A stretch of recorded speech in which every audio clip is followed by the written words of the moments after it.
আমার লাস্ট ব্লগে তো তোমাদের দেখিয়েছিলাম বন্ধুরা এসেছে, ওদের সাথে বিকেলবেলা ম্যাসেঞ্জর ঘুরতে গেছিলাম।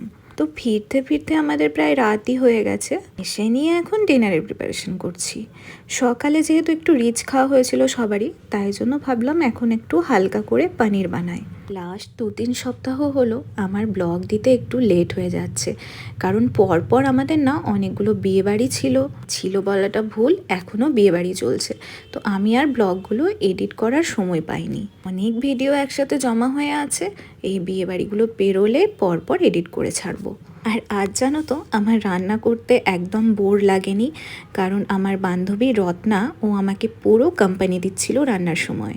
ও তো আমাকে হেল্প করতেও চাইছিল, কিন্তু আমি আর ওর কাছ থেকে কোনো হেল্প নিতে চাইনি, কারণ বাড়িতে তো ওকে রান্নাবান্না করতেই হয়। এখানে যখন 2 দিন এসেছে একটু রেস্ট নিক। যেহেতু অনেকটাই রাত হয়ে গেছিলো, ডিনার বানানোর পরে গরম গরম সবাই মিলে খেতে বসে পড়লাম। আর ডিনারে কি আছে সেটা একবার বলে দিই। রয়েছে গরম গরম রুটি, পনিরের তরকারি, মিষ্টি আর ডিম সেদ্ধ। আর ভাবছিলাম আজ একটু আর্লি ডিনার করলে ভালো হতো, কারণ কাল আবার অনেক ভোর ভোর উঠে আমরা তারাপীঠের জন্য বেরোবো, কিন্তু সেটা আর হয়ে ওঠেনি, অনেকটাই লেট হয়ে গেছে। আর ওরা যে কদিন ছিল আমরা 4জন একসাথে গল্প করতে করতে খাচ্ছিলাম, তাই ওরা চলে যাওয়ার পর না আমরা টেবিলে যখনই খেতে বসেছি তখনই ওদের খুব মিস করছিলাম। ওদের সাথে কাটানো আরও ব্লগগুলো নিয়ে আসছি এর পরের ভিডিওতে। ততক্ষণ সবাই সুস্থ থেকো, ভালো থেকো, টাটা।